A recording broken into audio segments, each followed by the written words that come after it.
Tumepata kwamba wakulima wengi wanachukua Arvs, wanachukua dawa antibiotics, wanapatia kuku, wanapatia ng'ombe, wanapatia nguruwe ati ndiye kuwe haraka. Dawa ambazo zinatumika kwa binadamu ni zile zinatumika kwa ng'ombe, kwa mbuzi, kwa kondoo, kwa nguruwe na kwa mifugo.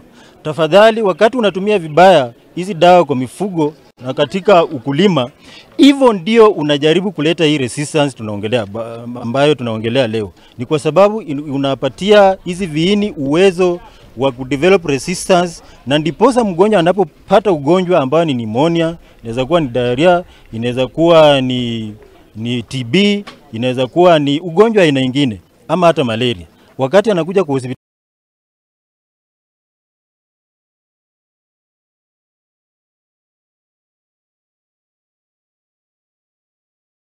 haifanyi kazi, kwa sababu kwa kimombo tunasema the patient has been exposed to suboptimal doses of the antibiotic and it has encouraged the bacteria to develop resistance. Therefore, whatever you are giving as a doctor in a hospital, the patient does not respond. People are able to access quality medication.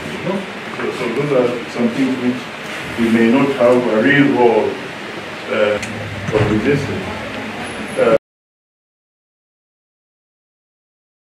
Na kumana na burane nira kurega vitanda na Nguku